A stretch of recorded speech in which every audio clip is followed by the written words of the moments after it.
We are now going to discuss this issue of a new world order. As we saw in Revelation chapter 17, the kings of the world give their power unto the beast. In the Keys of this Blood, Malachi Martin tells us that the greatest geopolitical giant of our age is the Pope. He says, on his trip to Poland, barely 8 months after his election, he signaled the opening of the Millennium End Game. He became the first of 3 players to enter the new geopolitical arena. He says that Pope John Paul would stride now in the arena of this endgame as something more than a geopolitical giant of his age. He was and remains the serene and confident servant of the grand design. This is Masonic signal language. Here is John Paul II with the Trilateral Commission. And here is John Paul II with B'nai B'rith, Jewish Freemasonry. This is a fascinating signal picture with him in the center controlling the most powerful think tanks in the world, because that's what the signal tells us.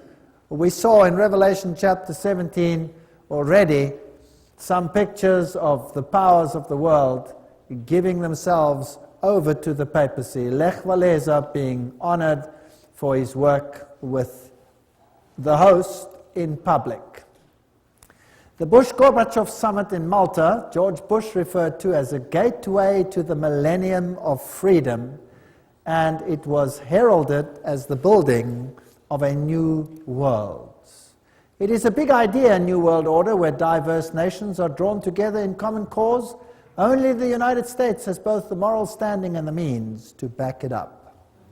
So they want to create this new world order. Revelation chapter 13 said that the beast that comes up out of the earth would be the power that did it. Bush confirms that for us. By 1990, a peace prize went to Gorbachev for losing his country. A man of the decade he became, and the old symbols, which are Masonic symbols of the East German Empire, were removed. The communist emblem leaves. Pretoria News, August 20, 1999, summit meeting with 63 countries about neoliberalism, and Fidel Castro gives a Masonic signal. Here he is with the papacy. All these so-called countries that are against what the establishment stands for are only against in the sense that they are playing the game of Hegelianism. Thesis, antithesis, but behind the scenes they all belong to the same club. Let's just verify that. Fidel was significantly influenced by Jesuit father Armando Lorente and Alberto de Castro. De Castro admired Franco. Fidel was very active in a Jesuit organization similar to the Boy Scouts, the Explorers. Wherever totalitarian movement erupts, whether communist or Nazi, a Jesuit can be found in the role of advisor or leader. In Cuba, it was Castro's father Armando Lorente. So forget about the idea that Cuba was anti-pope. A Jesuit was behind the scenes. They were playing the game of thesis, antithesis.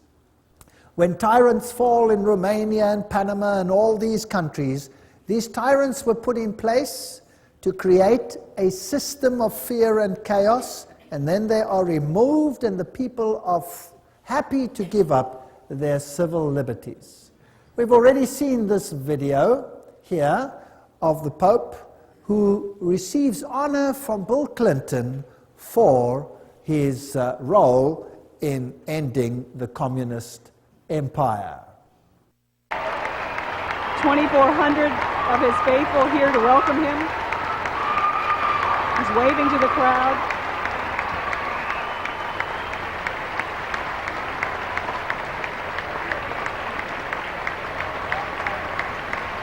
Archbishop Regali is alongside the Pope as he shakes hands with the First Lady. We honor you for helping to lead a revolution of values and spirit in Central Europe and the former Soviet Union, freeing millions to live by conscience, not coercion, and freeing all of us from the constant fear of nuclear war. Your Holiness, on behalf of all of us gathered here today, indeed on behalf of all the people of our beloved nation, we welcome you back to America. Ladies and gentlemen, His Holiness Pope John Paul II and the Vice President of the United States and Archbishop. Pope declares the European community heaven sent. Very fascinating. Konrad Adenauer, who was the German Chancellor at that particular time when this was being devised, well, he is to be declared a saint. Can you believe that? He is to be declared a saint for his work. Pope declares EU heaven sent. And saints at the moment, Roman Catholic principles, they are to be declared saints.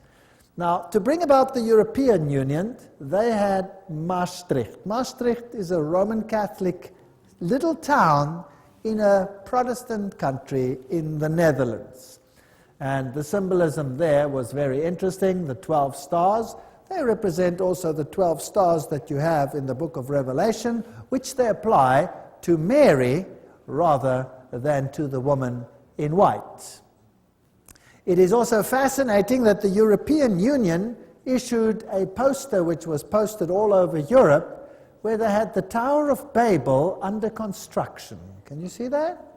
This was posted all over Europe, and the stars were upside down representing the goat of Mendes. This is Satanism. This is the new Tower of Babel.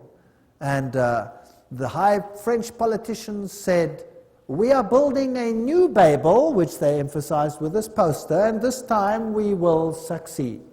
The new parliament of the European community is built like the Tower of Babel. In fact, it has a plaque on the inside or a poster which says precisely this. And it has these scaffolding to give the appearance that it is under construction. This is rather arrogant. This is the new European identity card, and if you look at it at the back and you turn it upside down, what do you see? You see the goat of Mendes. The horns are slightly modified to give another symbolism of the seat of the earth, but the inner facial features of the goat are very clearly discernible, and what these mean over here, I would rather not say. If we look at the high politicians of Europe, those that played the role in all of this, they are Masonic. That is a Masonic handshake between Schröder and Kohl, signifying the new Mason is taking over where the old Mason is leaving. So just as we saw that Kerry is a Skull and Bones member in America now, and the present president is a Skull and Bones member, it doesn't matter which one is going to win. So here too, Mason replaces Mason. Fingering the system, they're all showing that they're all part of the same system. When the Soviet Union fell, the new emblem that it adopted was this one, the double-headed eagle. Could you guess why? Well, the double-headed eagle is the symbol of Freemasonry, and it obviously shows who is in control. The queens, the kings of the world, as we have seen, all of them are high Masons and subject to the Roman Pontiff. And Islam, we did a whole lecture to show the intrigue of the Islamic religion and the Catholic religion, that behind the scenes, controlled by the secret societies, they have one aim, and one aim alone, subject to Rome. So what is all this war about with Islam? Who are these people who are pulling the strings in the world? And why are people being rubbed up between them? From the rock stars of the world, the Bonos of the world, to the political leaders of the world, everyone seems to be bowing down to the papal Caesar. from the east to the west. The Islamic world is currently being set up as the synthesis in the religious world, pitted against the Judeo-Christian culture as the antithesis, and then out of this must come a synthesis, where all of them will unite. This is a website. There is the actual website underneath. And this one, I believe, fairly accurately says who's who in the zoo. Adam Weishaupt, Astor, Pike, Carnegie, DuPont, Harriman, Bertrand Russell, Ted Kennedy. These are the Illuminatis of yesteryear and today. George W. Bush, of course, he's a Skull and Bones member. That's a sub-organization of Chapter 322 of a German organization, the Illuminati, therefore. Bundy, Habsburg, Freeman, Teng Hui, Hillary Clinton, Alan Greenspan, Rockefeller, Rothschild, Wahlberg. These are the bankers in the system, the negotiators, Lord Carrington, Jimmy Carter, Henry Kissinger, Lord David Owen, Richard Holbrooke. These are 33-degree Freemasons, or Knights of Malta, or Bilderbergers, Committee of 300. They all belong to the same club. If we look at Franklin D. Roosevelt, Cecil Rhodes, Engels, all of these, Trotsky, Stalin, Marx, Hoover, all of their affiliations, Grand Orient Lodge, for example, Grand Orient Lodge, Lenin was Grand Orient Lodge, Truman 33-degree, Willy Brandt 33-degree, Winston Churchill. We've seen many of these before. Helmut Kohl, Committee of 300, Francois Mitterrand, 33-degree Freemason. He is not alive anymore. Yitzhak Rabin, Yasser Arafat, 33-degree Freemason. These are fascinating details. Shimon Peres, Ronald Reagan, George Bush, Gerald Ford. I showed you Gerald Ford's signature where he signed for himself that he was a 33-degree Freemason. There it is. I photographed it in the lodge. And the Carters and these great political people in the world, the Schröders, the Netanyahus, the Gorbachevs, there is Saddam Hussein listed as a 33-degree Freemason. Now, that is somewhat strange, wouldn't you say? King Hussein, Al Gore, Tony Blair, all of these issues. Look at Saddam Hussein over there. Here's a picture of Saddam Hussein. And this is a picture that was beamed on national television during the war. During the war, of what he looked like. Now, they also said at that stage that they weren't sure whether this was pre-taped. That means it could have been pre-taped before the war even took place, because if they are insiders, they would know who's who and what is going to happen. Now, there is a very interesting rumor about this man. Have a look at his face, and have a look at the fact that he has no beard. The CIA, as well as the British Secret Service, said at the time it could be a double. It could be a double, but nevertheless, that is what was depicted. He has always looked like this. He's never had a beard. This is what he's looked like. Then they find, finally, Saddam Hussein's hideout, a filthy place, they say, and they arrest the man and show him on national television. After that, one does not hear too much. And he has a magnificent beard. A magnificent beard. Now, if the previous one was shot during the war, then this must be the best hair fertilizer that mankind has ever found. Maybe he could become a multi-zillionaire patenting this fertilizer to make this beard grow as it is. They used at least 3 doubles. Who knows who this man is? And to say that they did blood tests, who knows whether you can trust the laboratories that did this. Nevertheless, he's listed as a 33-degree Freemason. There are plenty of questions regarding this man, and there is no evidence except for his family that is safely living in exile. Royalty, Prince Bernhard of the Netherlands is 300, Committee of 300, and here Prince Beatrice and Prince Bertil, the Queen, of course, Prince Philip, all of them high Freemasons, Mengele, Walt Disney, all of these individuals. The world is really run by these individuals. Here is the Duke of Kent, giving the Masonic handshake under the Masonic shield. He is the current Grand Master. So he is the highest Freemason at the moment, if you like, because a king may not be, or a prince may not be the Grand Master. He is currently the Grand Master. So here is the highest Luciferian in the country at the moment. Political leaders, the Bill Clintons and all of these, we've dealt with them. We don't have to go through all of them again, the Jesse Helms, the Goldwaters, the Al Gores, and all of these individuals. And I've put the pages up there, and there are many, many books that substantiate all of these names. So just about everybody who is important in the world, everybody who runs in the political sphere is involved in these clandestine operations. We saw in the lecture on Revelation chapter 17 and 13 how there would be a holy alliance and how the United States would eventually become the powerhouse for propagating a new world order. Gorbachev's summit in Malta, referred to as the gateway to the millennium of freedom, as you will remember, and the initiative came for this great movement into a new world order. Now, let us have a look at this video where George Bush has something to say on this issue. Where institutions of freedom have lain dormant, the United Nations can offer them new life.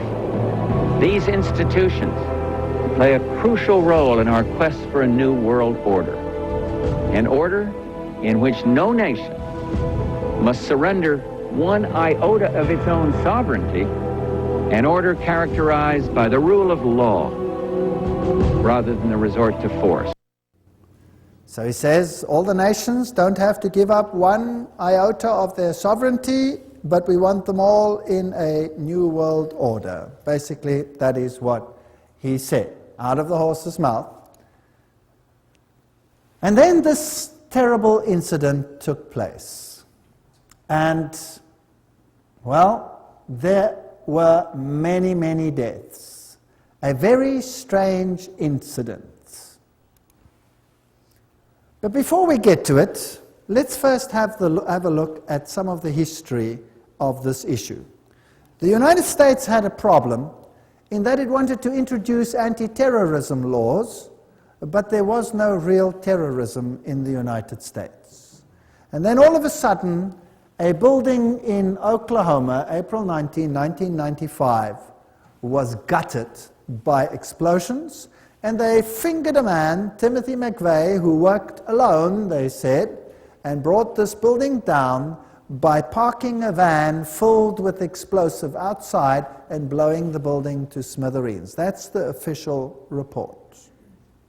Inside were women and young children, and if anything gets the sympathy of the people, well, then that is surely one of them. Let's have a look at what happened here.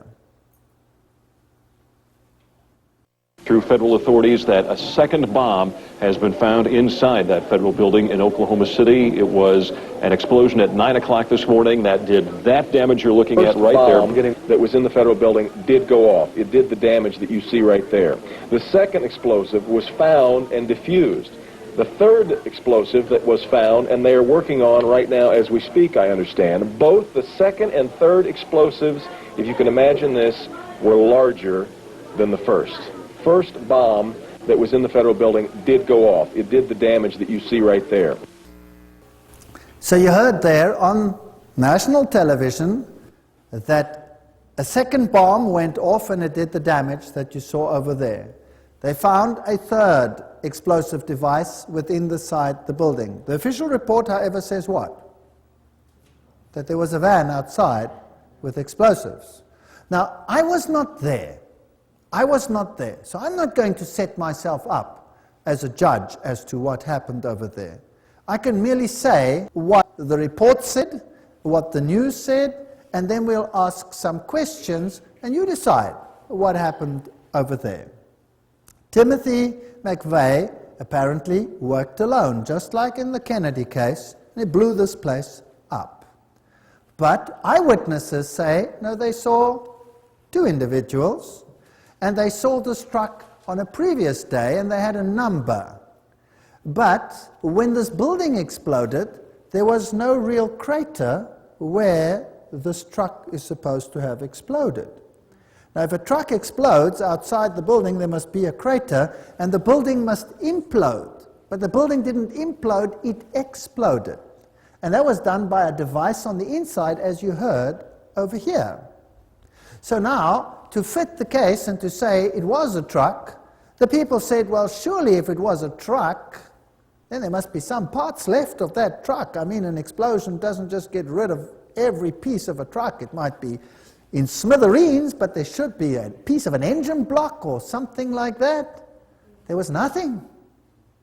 Eventually, the pressure became so great that a CIA agent jogging 4 blocks away stumbled over the rear axle of the truck and found it. But the problem was, how do you identify this rear axle as part of that truck? Now, they had a registration number, and fortunately the number was on the rear axle. Now, nowhere in the whole world do you put registration numbers of vehicles on rear axles. So this is a strange issue. But anyway, he was fingered as the sole one. But there is so much suspicion surrounding this explosion, and then eventually a firm got the contract and they gutted that building before there was any possibility of looking into what happened at that particular event. Then came another event, the Twin Towers. Now, what happened after the first event? After the Oklahoma bombing, the United States, within just 5 days, had anti-terrorism legislation. And that anti-terrorism legislation gave powers to the President of the United States where he could suspend the Constitution. But it didn't give powers where the United States could unilaterally enter any country in the world to do as it pleased. For that, it needed a war-footing legislation, as was the case with Pearl Harbor. There needed to be an incident. Well, an incident arrived in that the Twin Towers were destroyed. President Bush speaks to the United Nations General Assembly November 10, 2001. We must speak the truth about terror. Let us never tolerate outrageous conspiracy theories concerning the attacks of September the 11th. Malicious lies that attempt to shift the blame away from the terrorists themselves, away from the guilty. Now, isn't it interesting that George Bush there said, let us not tolerate conspiracy theories that shift the blame away from the terrorists themselves. Why? Because so many people started believing that everything was not right with these particular issues. Now, let's have a look at the first hit. When this happened, the first aeroplane struck. We've been preparing for this kind of event for nearly a decade. We've had presidential directives. It's a project called Homeland Defense. We are, as we have been saying this morning, in a... So what we have footage of the very first airplane striking that building. That means there was an opportunity to record that. Very quickly, the following happened. Even as the leaders of the Taliban deny any role in this, an Arab journalist based in London is quoted today to the Associated Press as saying that followers of Osama bin Laden warned 3 weeks ago they were going to carry out this sort of an attack. The chief of safety of the fire department of New York City told me he received word of the possibility of a secondary device, that is another bomb going off. He tried to get his men out as quickly as he could, but he said that there was another explosion which took place. And according to his theory, he thinks that there were actually devices that were planted in the building. 45 minutes into the taping that we were doing, there was an explosion. It was way up where the fire was, and the whole building at that point bellied out in flames, and everybody ran. I was about 5 blocks away when I heard explosions, 3 thuds, and turned around to see the building we just got out of, antenna tip over and fall in on itself. And then all of a sudden it started like it sounded like gunfire, you know, bang, bang, bang, bang, bang, and then all of a sudden 3 big explosions. All right, so the eyewitnesses said that they heard secondary devices, bang, bang, bang, bang, and a series of explosions, and then these buildings came down. Demolition experts said that this is exactly what happens in a controlled demolition. You see, when an aeroplane strikes, there was a huge fireball, and the fireball is the burning of all the fuel on board the aeroplane. So there was nothing left there to explode. What was responsible for the secondary explosions? If we look at the setup, you will see there are the Twin Towers, and there are buildings all around, and these buildings were either slightly damaged or not seriously damaged. And then there is a road, and there's another building over there called building number 7, and that building came down sometime afterwards, although nothing hit it. And not much was ever said about that. What caused building number 7 to implode? Let's watch it. Okay, now watch 8 close. hours after the first plane crash, a third building at the World Trade Center collapses. This one, the number 7 World Trade Center building. This is a look at the flying debris from the number 7 tower. You're going to see that watch the explosion almost coming down coming the this street way. toward the camera. Number 7 tower at the World Trade Center. The CIA would have been in there normally, but they had, of course, abandoned the building when the the catastrophe occurred. So who would have been in that building? The CIA would have been in that building, but they had evacuated the building, and 8 hours afterwards the building comes down in a controlled, it seems, implosion. Now, nothing hit that building, and these are very strange questions that we have to consider. After this event, there was a Canadian response. And there was a great resolution passed at the United Nations last night that might bring about a new order in the world that would be better for all of us. All of this was brought upon us in a single day. And night fell on a different world. A world where freedom itself is under attack. So the Canadian response was this could bring about a new order in the world, as it was decided at the United Nations after a meeting. Gary Hart, what did he have to say? There is a chance for the President of the United States to use this disaster to carry out what his father, a phrase his father used, I think, only once, and hasn't been used since, and that is a new world order. Tim, your life is going to change, but more important, your son's life is going to change forever.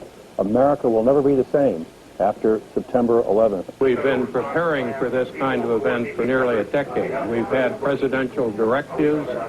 It's a project called Homeland Defense.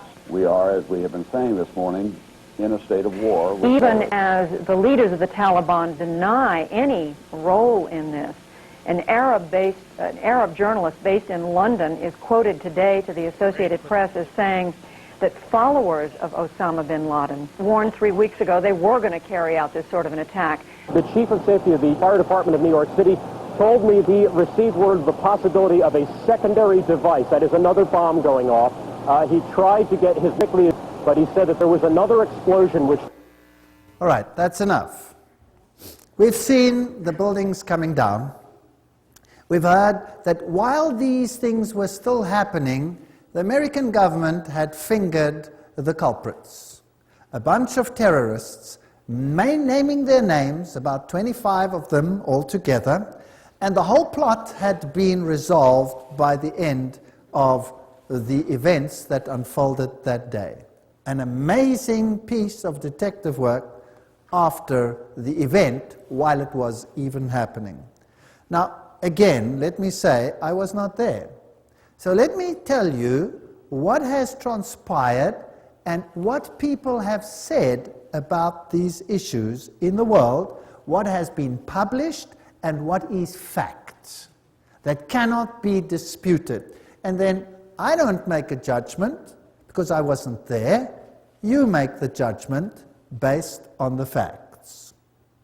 This is the story. They say the terrorists were of Arab extraction, and they mentioned the names of the passengers on these aeroplanes, which were United Airlines aeroplanes.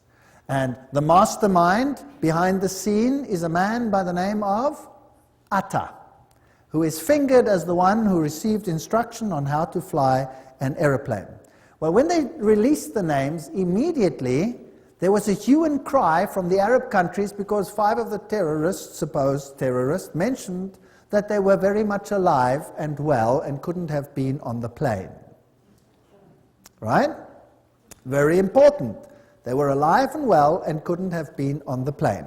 How did they know that Atta was the mastermind? You see, on his way to the airport, he had just happened to leave his documents in the taxi that was transporting him. So they had his documentation. Which terrorist would leave his documentation behind? That is the one question. The next point that is very interesting is that they have evidence that he was the man because he wrote a suicide note. This is all fact. This is all published fact, what I'm saying now. I'm not making this up. This is all referenced. This is a fact. You decide the rest for yourself. Now, he wrote a suicide note. And this suicide note, he then placed within his suitcase. And then he handed in the suitcase, as we normally do when we go onto the aeroplane. Now, which person would write a suicide note that was going to be destroyed in an aeroplane crash? Does that make any sense? So the fact of the matter is they have a suicide note. But now the question is, if he handed in his suitcase to be put on top inside the plane, how come they have the suicide note? Well, just by chance, this is the one suitcase they forgot to put on the plane. And that is how they have his note. How do they know there were Arab terrorists in there? Because a passport. Nothing else survived that plane crash, but a passport fell out, and it happened to be a burnt-out passport, which still could identify one of the terrorists. This is very circumstantial. Now, as these aeroplanes, with absolute precision, struck those twin towers, their black boxes were totally obliterated. These are of titanium and are designed to survive such crashes. There is no evidence of them whatsoever. They have been totally destroyed. So we have a very strange situation. What hit building number 7? Nothing hit it, but it came down in like fashion, and there is plenty of evidence that there were possibly secondary devices in the buildings, as you heard from the commentators themselves. So what about the infrastructure of the aeroplanes? Well, there are certain parts lying there, so there was definitely a situation where those planes hit that particular building, because you have wheels and all kinds of components of the aeroplanes surviving. Even those crashes with those tremendous explosions, there were parts of these aircrafts everywhere. Every time an aeroplane crashes, there are huge pieces of fuselage and etc. which remain, and they sometimes can fit all these things together, and that was also the case at the Twin Towers. 3 days before those buildings came down, 3 days before, the shares in the airlines had been sold at a turnover such as had not existed ever before. And certain banks bought these. So somebody might have been tipped off that something was going on. And then a very interesting case, there was a man in your country, in Canada, who happened to be in prison. And they had caught him in a gambling situation, and they imprisoned him, and he said, "Let me go, I am clandestinely working for the CIA. I'm an agent, I was investigating money laundering, etc., etc., etc." And they would not let him go. Then he gave the names of his contacts at the CIA, and the CIA was probably embarrassed because of this situation and denied knowledge of it, and he was very angry because he felt he had been stabbed in the back. And this very often happens in this industry. And so he wrote a letter before the September 11 attack outlining some events that were going to take place, and he mentioned that aircraft were going to fly into the Twin Towers and into the Pentagon. Now, nobody made any use of these, but when it actually happened, then this came to the fore. So here was a CIA agent who said ahead of time that this was going to happen. Could be chance, could not be chance. You decide for yourself. A certain Atta, the man who is supposed to have planned this, with only in-flight training, with absolute precision, they went into those buildings.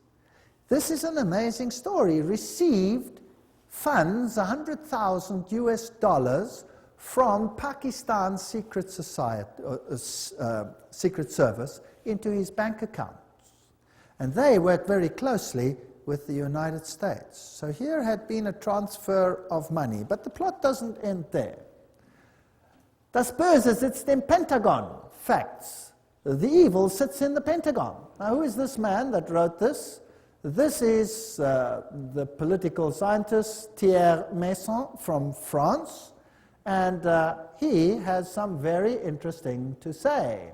Who was it? What happened over here? How come they had all the names of all these people, and yet there is no real evidence that these people were actually on board?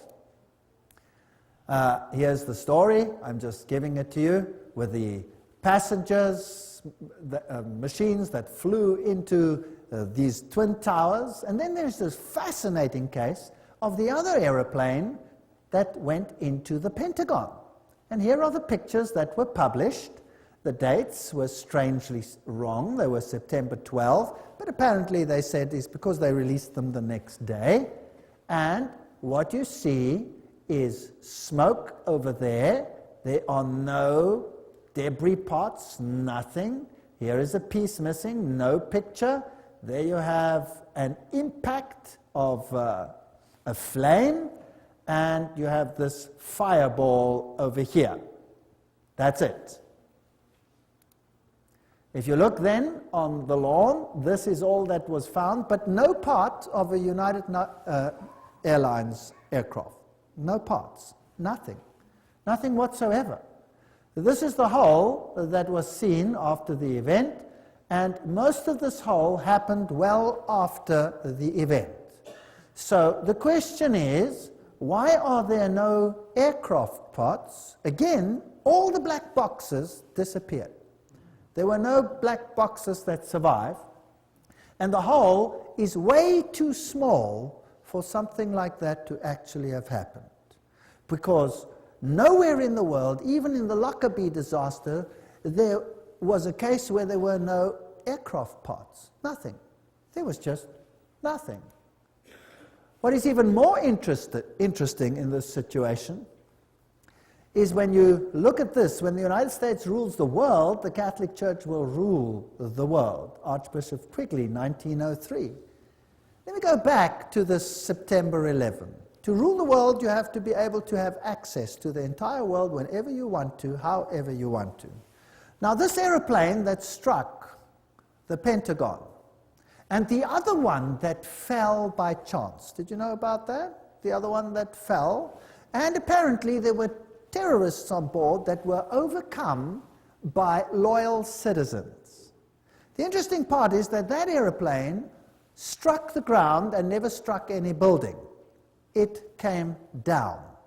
And as it came down, there was a hole in the ground. And the mayor and the first people of that area ran to the place, and here was a hole in the ground, but no aircraft debris. None. None whatsoever. Not the slightest piece. Nothing. So the whole aircraft disappeared into a hole, which was not very large, and there was no debris and no black boxes and nothing. Something like this has never, ever happened ever before. But what is even more sinister is the following. Because the people that had died on the aeroplane, their descendants or their inheritors cannot claim if there is no body.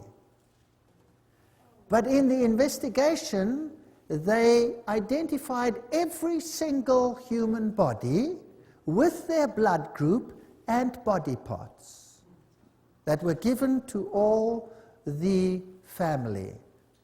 There were no aircraft parts. There was nothing of that nature found. No aeroplane whatsoever. And yet, they could identify everybody. Does that make any sense?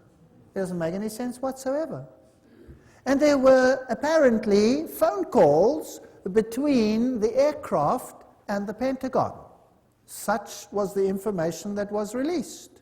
And the information was that there was a terrorist group, Arab terrorists, that were attacking this place, and the phone call was made with a handy, with a cell phone.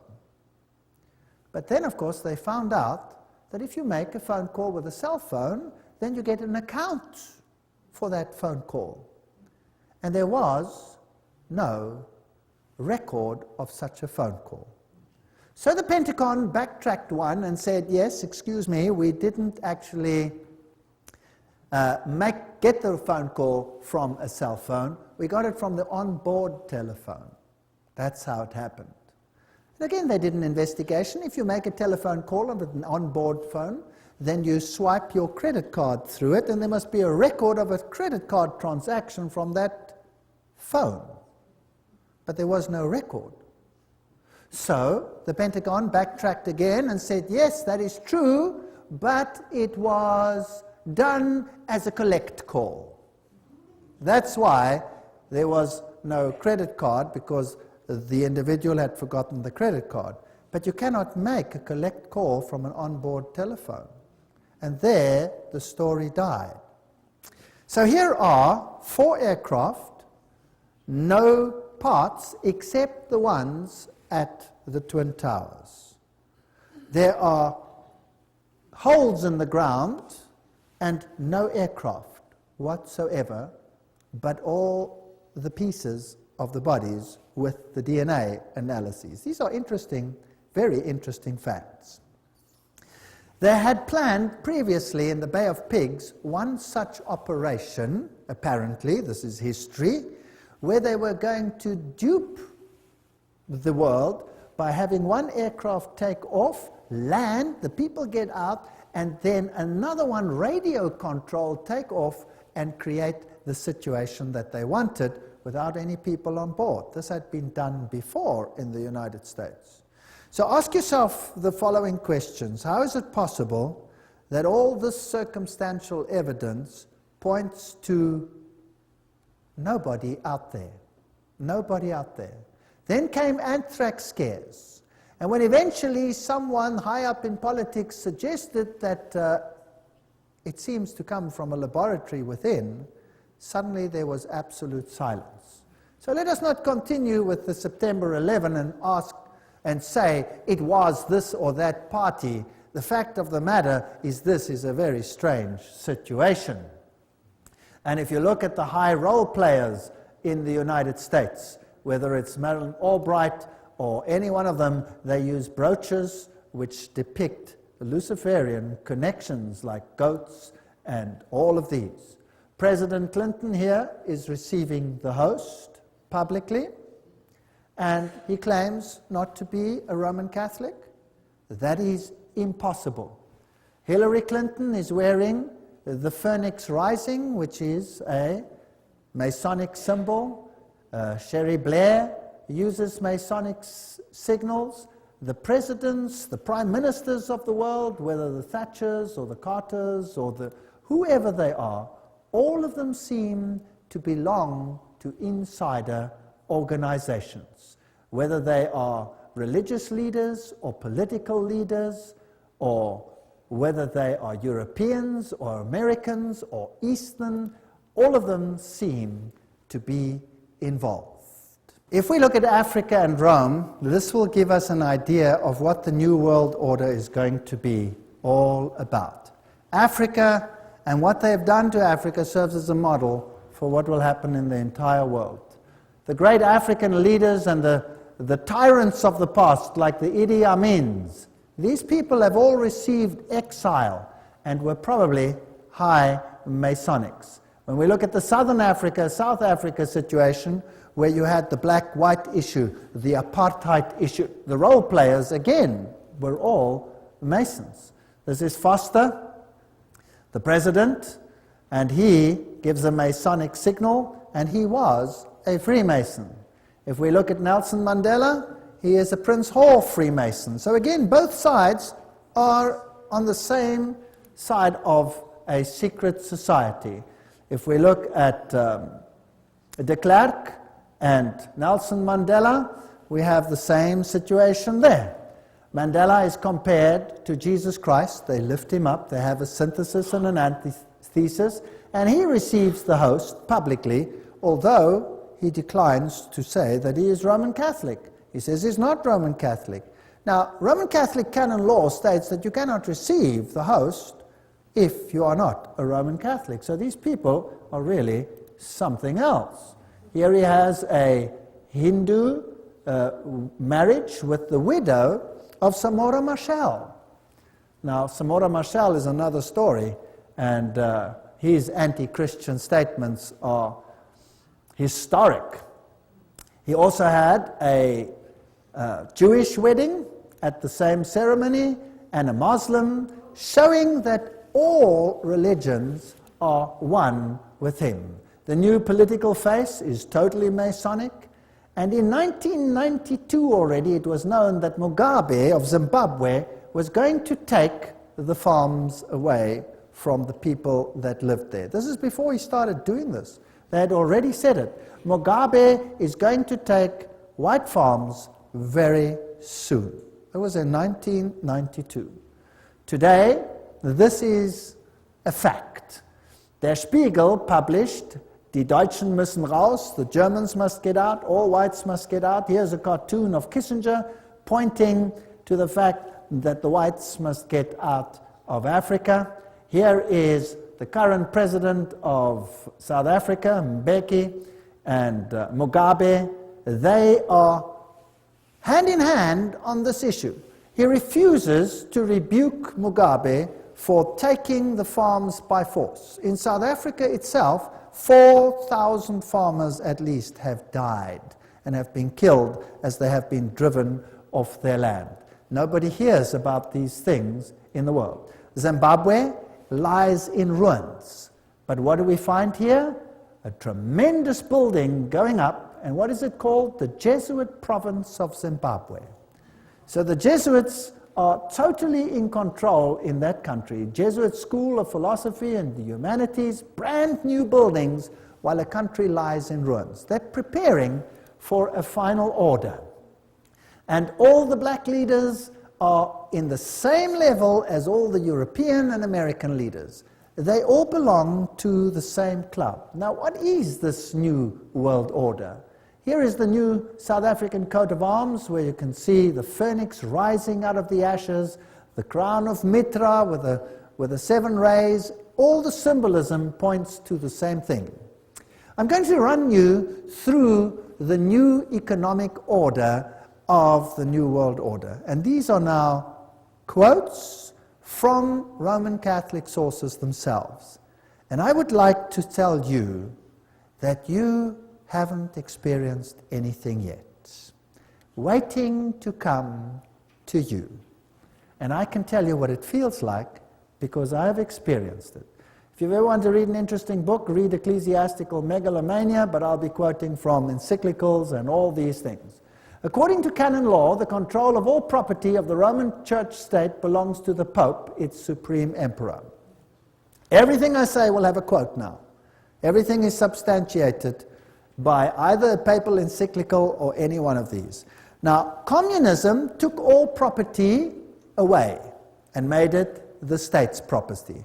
Capitalism says the property belongs to the individual and nobody has the right to take it away.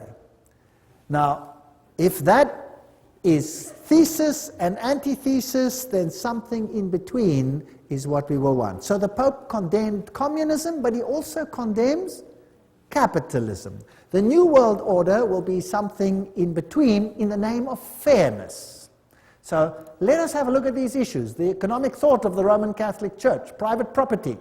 Thomas Aquinas wrote no treatise on economics, but his thinking based on that of Aristotle is foundational for understanding the economic thought of the Roman Catholic Church. Every time there is a quote. Now, what did Thomas Aquinas say? Roman Catholic economic thought is developed by the popes in their encyclicals and by the Roman Church state councils, has been a contributor to 1. Feudalism, guild socialism in Europe during the Middle Ages, fascism in Italy, Spain, Portugal, Nazism in Germany in the 20th century, interventionism and redistributive state in the West, including the United States in the 20th century, and liberation theology in Latin America and Africa in the 20th century. What does this mean? Thomas Aquinas said, the possession of all things in common is natural law.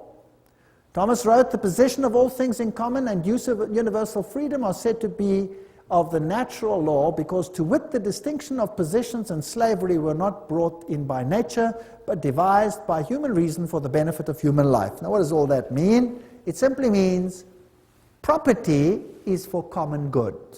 You may own it, but it is for common good.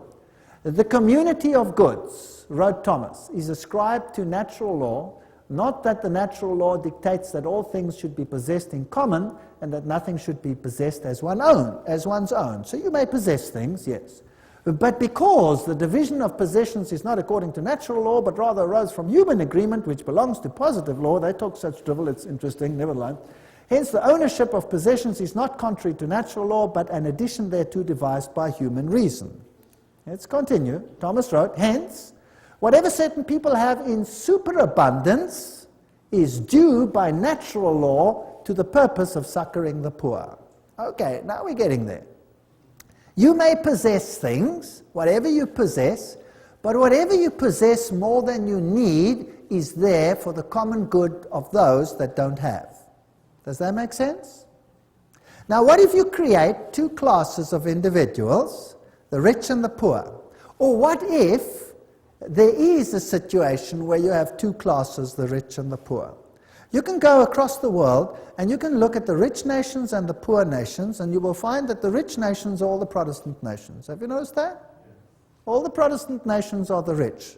Now, what if you had a plan to disinherit them all, so that you would again be ruler and they would have to come and beg at your feet for anything like that? Now let's have a look at this, how this unfolds. For the purpose of succoring the poor.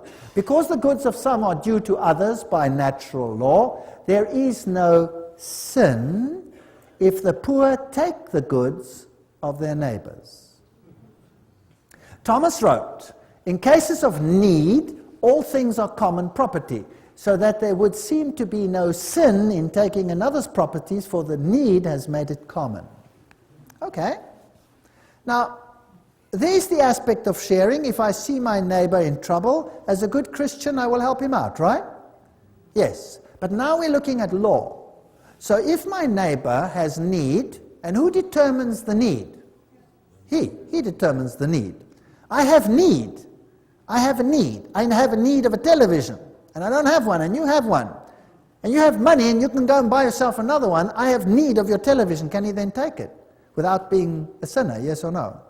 According to this, yes. What if you have a car and he doesn't have one? He can take it without sin, according to Thomas Aquinas. Now, this was a long time ago. Surely this doesn't apply today. Well, we'll see. Not only is such taking of another's property not a sin, it is not even a crime, according to Thomas. It is lawful for a man to succor his own need by means of another's property by taking it either openly or secretly, nor is this, properly speaking, theft and robbery. It is not theft, properly speaking, to take secretly and use another's property in a case of extreme need, because that which he takes for the support of his life becomes his own property by reason of that need. In a case of a like need, a man may also take secretly another's property in order to succor his neighbor in need. Ooh, this gets very interesting. Now, did you know that if I leave my property unattended in South Africa and somebody moves in, I cannot throw him out? He's in because he has need. That's the law. And you think that is a South African law? No, that is a British law as well. That is a law virtually all over the country now, but it's not being implemented because the situation is not such yet that it has to be implemented everywhere. Once you start opening the borders and millions of poor people start coming in, well, then there will be great need. What did they do with need overseas?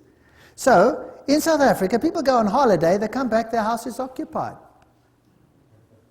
And they can't throw the people out. Because their property is in their name, they have to pay the bills, they have to pay the rates, they have to pay all those things, but need made it common, therefore that man can move in. Is that the situation? Yes, it is. It gets worse. The Roman Catholic doctrine of private property is echoed in the 19th century communist slogan, from each according to his ability to each according to his need. Can you see the Roman Catholic doctrine there? Human rights are more important than property rights. It was the creed of Lyndon Johnson's Great Society. We shall take from the haves and give to the have-nots who need it so much. Lyndon Johnson said that. What continent is that? It appears in the literature of fascism, Nazism, liberation theology, interventionism, and socialism. The universal destination of goods. This is John Paul II's expression of it in 1987 in an encyclical called On Social Concern. It is necessary to state once more the characteristic principle of Christian social doctrine. The goods of this world are originally meant for all. The right of private property is valid and necessary, but it does not nullify the value of this principle. Private property, in fact, is under a social mortgage, which means that it has an intrinsically social function based upon the justified precisely by the principle of universal destination of goods. Oops! What did John Paul II just say? He said that what Thomas said is what I say. You may have private property. The Roman Catholic Church is for private property. That sounds very nice. But it's never qualified that that property is only yours for common good. So one day you wake up and in your garden you have squatters. And you call the police and you say, hey, or you go out and you say, get off my property. And they say, let me alone or I'll blow your head off. Hey, you go to the cops, you say, cops, come help here, people squatting on my land. Sorry, they have need. You have too much land anyway, live with it. Okay. Pope Paul VI made the point quite clear in 1967 encyclical on the progress of people. Each man has therefore the right to find in the world what is necessary for himself. This gets interesting. The recent Council, Vatican II, reminded us of this. God intended the earth and all that it contains for the use of every human being and people. Thus, as all men follow justice and unite in charity, created goods should abound for them on a reasonable basis. All other rights whatsoever, including those of property and of free commerce, are to be subordinate to this principle. That means if I have need of a manufactured good, can I take it? So now I'm driving my car, and we have a hijacking just about every 12 minutes. And a gun comes in and says, get out of the car, and I relinquish my car, and if I don't, what happens to me? I get shot. The man has need of my car. It's gone. Finished. In my own church at home, we've had hijackings after hijackings. Even the pastor. They beat him up and tried to put him into the trunk of the car. They would have killed him. He managed to fight himself free, and off he went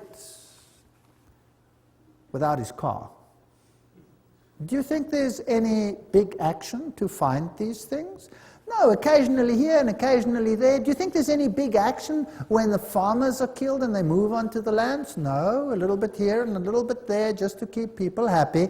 But basically nothing is done and the police hands are cut off. The law says that. There's nothing you can do. The other day, two cyclists were traveling along when they were hijacked by 5 gunmen demanding their bikes. So they took out, they were armed because they expect this is becoming like the Wild West, and they defended themselves, injured one, and got away. And guess what? The 2 cyclists are in jail.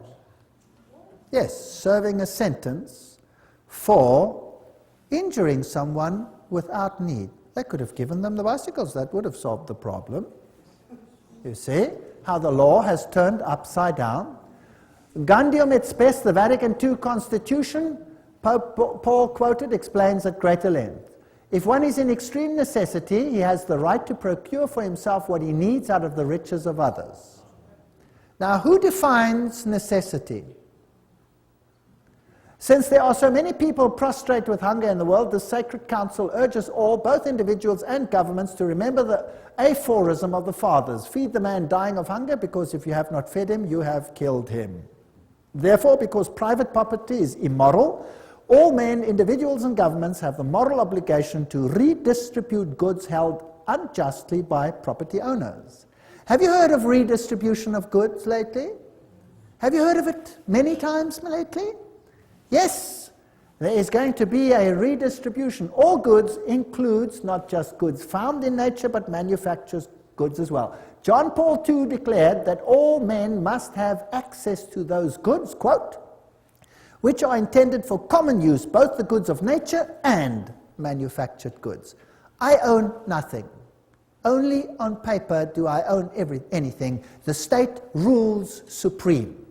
My life soon could be a misery. So if you are attached to your homes here in Canada, and this is the basis for the New World Order, if you are attached to your cars and your televisions and all these things, loosen yourself.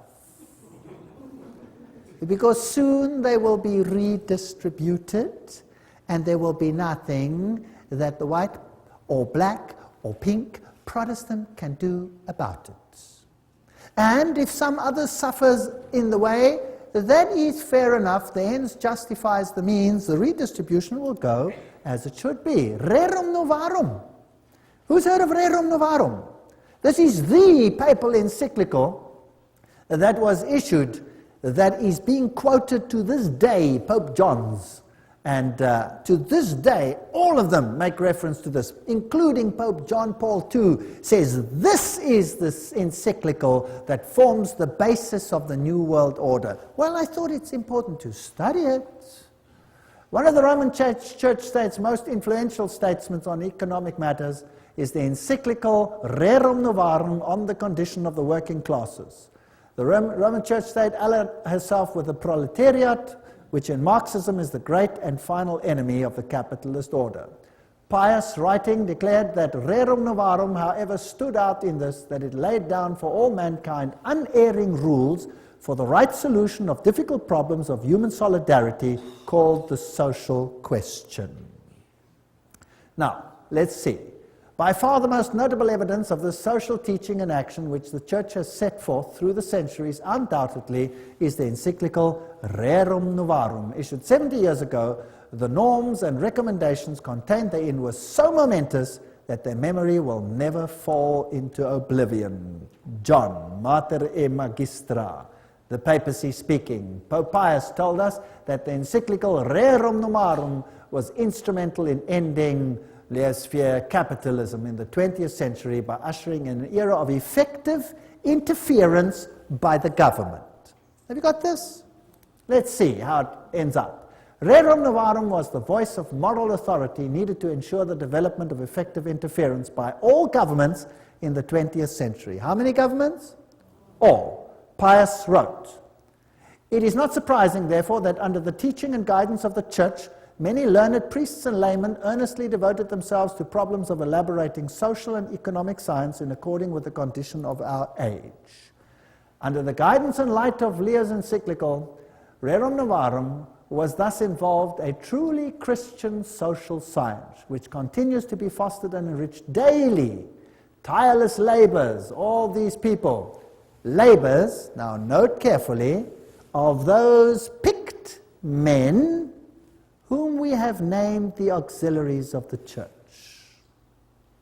So everybody working in the secret societies, the Opus Dei, the Knights of Malta, the Knights of Columbus, all of these people working, those picked men, to bring this about. Nor were there the only blessings which followed from the encyclical. The doctrine of Rerum Novarum began little by little to penetrate amongst those who, being outside Catholic unity, do not recognize the authority of the Church.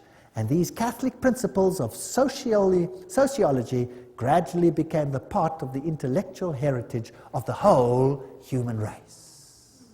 Where are we going? I'd like to know. Thus too we rejoice that the Catholic truths proclaimed so vigorously by our illustrious predecessor are advanced and advocated not merely in non-Catholic books and journals, but frequently in legislative assemblies and in courts of justice. Those picked men whom we have named the auxiliaries of the church, who have been instrumental. This is John Robbins writing. Who are they? Under fascism, property owners may keep their property titles and deeds, but the use of their property is, as Leo wrote, common. Fascism is a form of socialism that retains the forms and trappings of capitalism, but not its substance. This is basically what it boils down to. When we speak of reform of institutions, the state becomes chiefly to mind, not as if universal well-being were to be expected from its activities. And what is the state going to do in all of this? The experiment with economic freedom, Pius wrote, must end, and economic life must again be subjected to planning and government. Who wants to control your economic life? Government. John Paul II wrote, in his Sollicitudo Re Socialis on social concern, it is necessary to state once more the characteristic principle of Christian social doctrine. The goods of this world are meant for all. Private property is under social mortgage. These are the things which will be controlled. He wrote, a faithful echo of the centuries-old tradition of the Church regarding the universal purpose of good. In today's world, wrote the Pope, we are faced with a serious problem of unequal distribution of the means of subsistence originally meant for everybody. Then came liberation theology, and Pius wrote an encyclical on atheistic communism, an age like ours, where unusual misery has resulted. Who created the misery? They created it so that they can create the solution which they want. So, in Africa, they elevate a few and suppress the masses. Then they turn it around and they create the situation that they want. They create communism, they create the chaos. Out of the chaos, they create the social order which they want. So the second reign of terror was supported by the papacy. Father Camilo Terres, who was shot in 1966, declared, the Catholic who is not a revolutionary is living in mortal sin. Pope John Paul II wrote in 1968, the Church does not hesitate to defend fearlessly the just and noble cause of human rights and to support courageous reforms leading to a better distribution of goods, including earthly goods such as education, health service, housing, and so forth. Now we come to human rights. What did we read about in the French Revolution? What's going to be the standard of the world? Human rights. You have a right to property. You have a right to anything that you have need of. We are convinced that the theology of liberation is not only timely, but useful and necessary. That's what the Pope says, not me. This is his words directly. John Paul II, letter to Brazilian bishops. It should constitute a new stage of the theological reflection initiated within the apostolic tradition. And then he refers to Rerum Novarum. Franklin Roosevelt, when he was elected, he made Professor Ryan part of his administration. Now, who was he? Ryan wrote in 1931, The workers have a claim upon industry for all the means of living from the time they begin to work until they die. When industry does not do it directly, then it is the business of government to enforce it upon industry. See how it starts? Right. Now, let's look at some of the human rights. You have a right to freely found unions for working people. You have a right to culture, a right to emigrate, a right to immigrate, a right to food, a right to clothing, a right to rest, a right to medical care, a right to just wage, a right to life, a right to safe environment, a right to personal security of workers, a right to family life, a right to private property, highly qualified, of course. A right to common use of all goods is just thereafter, so that means nothing. A right to work, a right to pension, a right to old age, insurance, a right to association, a right to security, a right to integrity, a right to social services, a right to strike, a right to choose a state of life freely, a right to found a family, a right to education, employment, good reputation, respect, appropriate information, a right to the upright, blah, blah, blah, protection of privacy, right to rightful freedom, professional training, quality, right to adequate health care. Oh, it's laborious. How do you control that? How do you control it? If you're going to control every aspect of that, then you must control every aspect of a person's life. You will not be able to go to the toilet in future without making a triple application to the Vatican. They're going to control every single aspect of your lives. That's what they're going to control. And government is going to become super huge. Now, where's the money going to come from? From you. Now, when the money comes from you, what then happens to your wealth? It gets less and less and less and less. That means the middle class will disappear. How many classes under Catholicism in the Middle Ages? 2.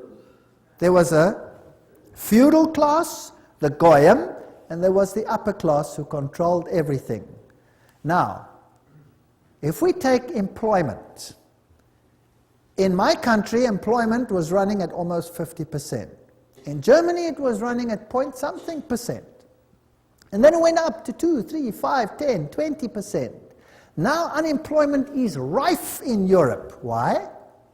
Because all the East Bloc countries are now being incorporated into Europe, and there must be redistribution of wealth. And so it's coming down, down, down, down, down. The recent surveys don't ask where you live. They say, how many rooms have you got? How many people live there? How many this? How many that? When did they do that, and in what country? In communism. And what happened if your house was bigger than your need? The one who had the need got it. But who has to pay for it? You, because you own it. It's even worse now than in communism, right? So they came to our country. Now you have to register in each individual location. And you may not vote outside your location, so that they have your location attached to your name. And then they came to my house and they said, they want to know, what is my religion? I said, I'm a Christian. They said, which denomination are you? I said, it's none of your business. They said, it is my business. Which denomination are you? I said, it's none of your business. How many rooms have you got? I said, enough. We want to know exactly how many rooms you have. I said, I have enough. But we want to know exactly. It's got nothing to do with you. Why do you want to know exactly? I could have another one next week, or I could put a wall in and I could have 2, right? So none of your business. You get into big trouble if you answer questions like that. You're not supposed to do that. Therefore, there must be made available to all men everything necessary for leading a life truly human. Did you know that living a life truly human is the Catholic acronym for salvation? And I will prove this to you in a future lecture, where they say to be saved means to live a life truly human. That means the kingdom of God for Catholicism is the kingdom of Catholicism ruling the world on this earth and giving everyone the capacity to live a life truly human. That means enough to take care of your basic needs and nothing else. Do you like the New World Order? Do you like it? You know what? The Bible calls him the man of sin. Now, there's another word for the redistribution of wealth, and I've given it to you already. What is it? It's called theft. That's right. The Bible says, thou shalt not steal. That means thou shalt not take from one who has and give it to someone else. That's called theft. That's breaking the commandments of God. Is that correct? Yes. We will see that this system of human rights breaks every single commandment of God as we go along. When God distributed land to Israel, how was it distributed? As an eternal inheritance. It was your land. Ahab wanted Naboth's vineyard. And Naboth said to him, I will not sin against the Lord my God, because this land has been given to me as an eternal inheritance and to my children. God gives each one a piece that is his. They take it and distribute it according to need, but you pay the bill. Fascinating. The complex circumstance of our day makes it necessary for public authority to intervene more often in social, economic, and cultural matters. The Second Vatican Council, that's what it said. So they're going to intervene at every level of your life. Lob von Gorbachev für den Papst. Gorbachev praises the Pope, and he says the Pope is right in his demand for a new world order. In 1991, the San Francisco Chronicle already said Pope calls for a new world order. Albert Einstein says, mankind's desire for peace can be realized only by the creation of a world government. With all my heart, I believe that the world's present system of sovereign nations can only lead to barbarism, war, and inhumanity, and that only law can assure progress towards a civilized, peaceful humanity. Interesting statement, Albert Einstein. What did he also state? He says, there is no salvation for civilization or even the human race other than to creation of a world government. That was Albert Einstein. What did Hugh Tunt, former Secretary General of the United Nations, say? He said, world federalists hold before us the vision of a unified mankind living in peace under a just world order. The heart of their program, a world under law, is realistic and attainable. What did Mortimer Adler say? World peace is impossible without world government. Winston Churchill. These are big names. I'm not talking about small fry. The creation of an authoritative world order is the ultimate aim towards which we must strive. Charles de Gaulle, nations must unite in a world government or perish. How do you do that? How about creating so much conflict that everybody will be willing to give up their sovereignty? Do you know what? In South Africa, I give these lectures to the public. The people are in despair. They are being robbed, driven off their land, they're being murdered. Our houses look like prisons. We cannot go to sleep without locking everything. In my very own little block, we've had murder after murder after murder, and robberies, aggravating robberies, and nothing seems to happen. The police don't even care, they don't even come out, because there is so much turmoil all over the place that they cannot even cope with it. So who cares about your little problem that you've just lost everything? Take it to the insurance and see if you can get it back. Irrespective of the pain. They come in, they move in, they take all your private papers, they burn them. You have no record of your life, everything's gone. They sell the furniture they don't want, and the rest they keep for themselves and say, get lost. It's now time for redistribution. You had land before, now it's my land. That's how it goes. This is the New World Order.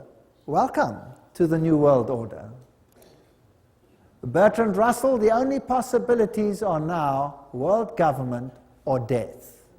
The Humanist Manifesto, too, urges us to move towards the building of a world community. Robert Miller, former Assistant Secretary General of the United Nations, said, "We must move as quickly as possible to a one-world government, a one-world religion, under a one-world leader." I wonder who that is going to be.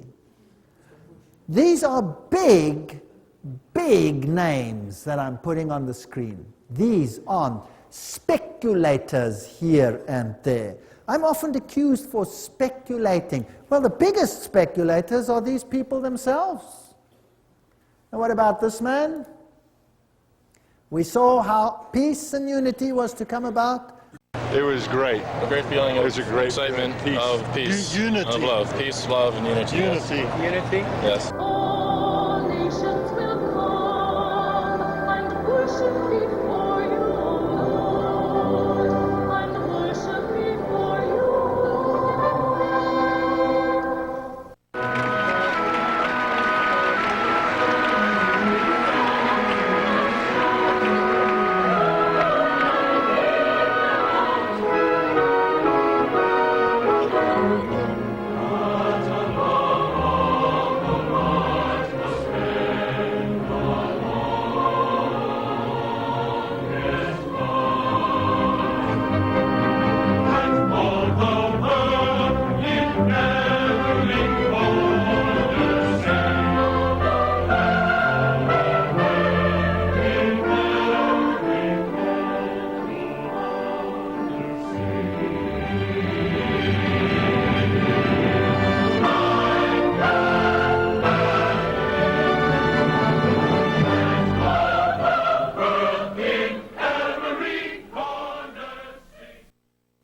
Pope calls for a new world order, CNN, Thursday, January 1, 2004. He made his whole New Year's speech revolve around the new world order. I want to tell you today that the new world order is intended not just to unite the nations which God had separated, that's one aspect, but to eradicate Protestantism of the face of the earth. And particularly that form of Protestantism which refuses to bow to the papal Caesar. That form of Protestantism will have to go. And we will see that under the circumstances that will be created, these conditions are all in place right now. It is all there. And I will put it on the screen for you, so don't miss the next lectures. Now we're getting into hot territory. I'll put the quotes on the screen where they will tell you who the problem children are going to be. And don't think it's Islam. It's someone else. Don't miss the next exciting episodes. But before I go, I would like to remind you that Jesus said that this was going to happen.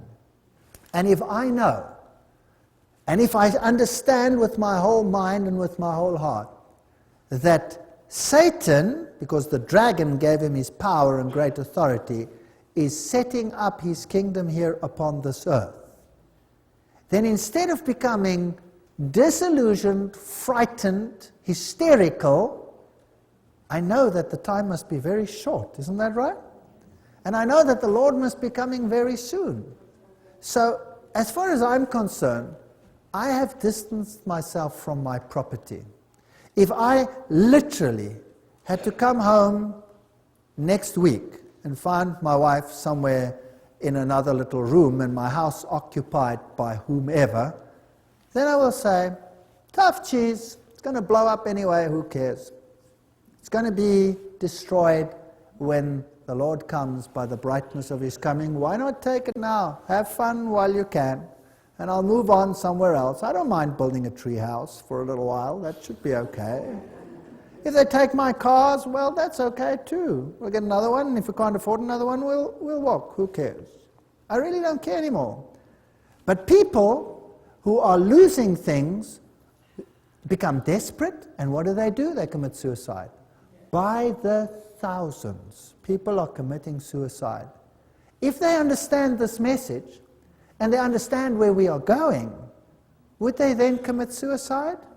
No. They gather hope. They say, wow, so we're part of a big exciting end game. And this is exactly what is happening. People are getting hope, and they're giving their lives to the Lord Jesus Christ, and they are saying, Lord, save me, not only from my sin, but save me from this world. I am longing for your kingdom. Do you know what the government policy is in the kingdom of God? I've already told you. Everyone in the kingdom of God gets a dwelling place in the city built by whom? By God. And it has your name on it. Did you know that? You have a city dwelling. In the new world, what happens? God says, no longer will they build houses and others live in them. So what are you going to do? They will build houses, says the Bible, and they will plant vineyards. And no longer will you plant vineyards and others eat of them. What does that mean? That means you will have a country dwelling where you will have a farm which God will bless. And who does it belong to? To you. For how long? Forever. Forever and ever and ever and ever. That's God's policy. So who cares about what they're going to do? Who cares? And eye has not seen, nor ear has heard the wonders that God has prepared for them that love him. That does not just include the glory of seeing our King in heaven. It includes everything that goes into making life pleasant. And the new kingdom is worthy of waiting for. Really. I look forward to the new kingdom of God. It'll be a great place. And we will unfortunately see this world go from bad to worse. And I don't want to lie to you and say it's going to get better. I'm going to tell you it's going to get worse. Very much worse. What happened in the French Revolution is the forerunner of what will happen in the entire world. There will be anarchy like you cannot believe.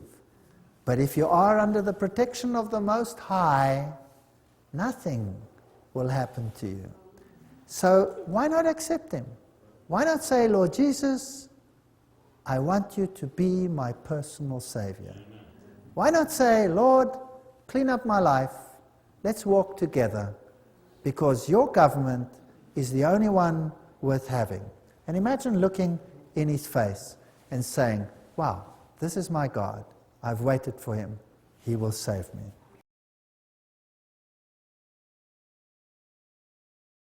Heroes of Flight 93, the official version, is that this plane was heading, let's say, for example, for the White House or for the Capitol building, but that some heroes on board overpowered the pilot, and then the plane crashed onto the ground, killing all the occupants. Very fascinating stuff. By the way, of all the 4 airplanes involved, no black box has been found. No black box. They are designed to withstand such crashes. There is not one that has remained. Now at Shanksville, what happened here? Now this we don't have in English, it's in German, so subtitles have been put underneath, and you can read it in English as you go along, and we can see what happened. Here the people come, and they now interview the mayor of Shanksville, who was one of the first at the scene, as to what actually was present when they arrived. And you will find something very interesting. Ernie Stahl, der Bürgermeister der nahegelegenen Gemeinde Shanksville, erinnert sich. Well, yeah. Ja, mein Schwager und ein guter Freund von mir waren die Ersten hier. Sie haben in Shanksville an einer Straßenecke gestanden und sich unterhalten. Ihr Wagen stand gleich in der Nähe und so waren sie die Ersten hier. Dann kam erst die Feuerwehr. Alle waren wie vor den Kopf gestoßen, weil sie zu einem Flugzeugabsturz gerufen wurden. Aber da war kein Flugzeug.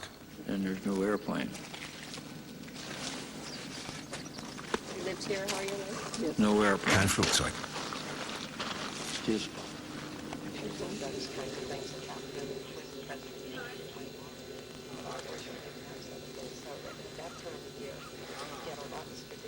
Sie wurden hier zu der Unfallstelle geschickt und da war kein Flugzeug? Nein, da war nichts. Nur dieses Loch. Das ist es, was Sie sahen. Ich dachte immer, das sei die Absturzstelle. Das ist sie. Aber da ist nichts zu sehen. Das Flugzeug hat sich total zerlegt. Puff. Es krachte auf den Boden und löste sich auf. Vollkommen. Sage. Flugzeugtrümmer? Nicht. Stolz präsentiert die Fotografin ihr Werk genau an der Stelle, von der aus sie das Bild geknipst hat. Eine pilzförmige Rauchsäule, wie sie auch von anderen Augenzeugen beobachtet wurde. Das ist das, was wir gesehen haben. Sieht fast aus wie ein Pilz. Afghanistan. Nach einem Bombeneinschlag bildet sich genau die gleiche pilzförmige Rauchsäule wie in Shanksville.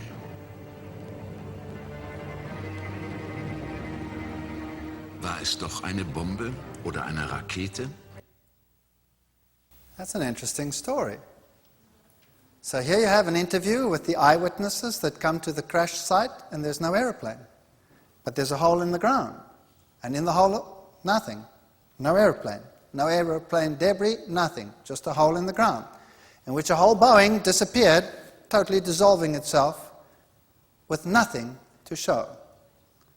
Interestingly, they have the bodies of every single one that was on board, but there's no airplane. Now, that is weird. You must admit, that's kind of weird. And that is the picture of the actual cloud that formed. This photographer just happened to be there when it happened. And that is the cloud that forms when a bomb hits, like they used in Afghanistan. And the question was asked, was it perhaps a bomb and not an aeroplane at all? And where is the aeroplane? We wouldn't know, it's gone. Now, nowhere in the history of the world has an aeroplane like that just disappeared. I mean, imagine when your shuttle exploded up there, what a terrible disaster that was. And that was like a nuclear explosion in mid-air. They could almost reconstruct that shuttle from all the debris that they put together. Isn't that correct? And here, nothing? Nothing? No airplane? It's gone. No airplane. Very interesting.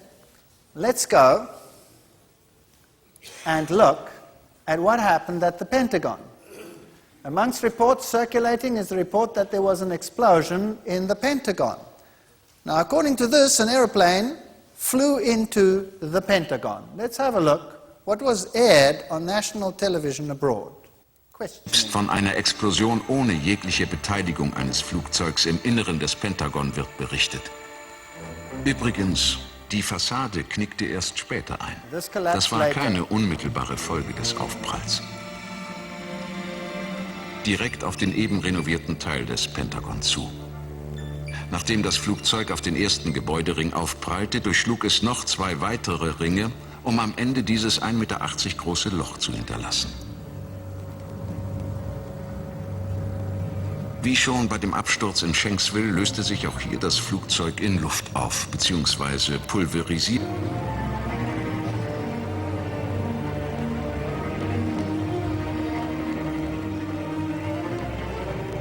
Auch nicht im Inneren des Gebäudes. Dafür nichtssagende Details. Eine Uhr, ein verkohltes Telefon, verrußte Räume. Einrichtungsgegenstände. Well, there you have it. That's the second one. Here comes an airplane, crashes into the Pentagon, goes through a hole, leaves a hole 1.8 meters wide. A whole airplane leaves a hole 1.8 meters wide. The rest of it collapsed later. Inside the building, no airplane debris. It's completely dissolved, gone. But there are clocks and there are telephones and furniture. They seem to have survived. Nothing else, no engine block, no nothing survived. No airplane. Whereas, if you go to the World Trade Center where everybody saw the airplanes fly in, what do you find there? this is the situation. Ganz anders die Situation am World Trade Center. Trotz der viel massiveren Zerstörung stolpert man hier förmlich über Flugzeugteile. There was no problem there. That was a massive explosion. If anything should have ripped those planes apart, it should have been there. But there's lots of debris of airplanes.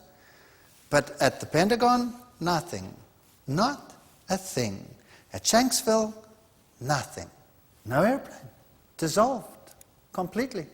The fact of the matter is that immediately after these events, the power was granted to act internationally.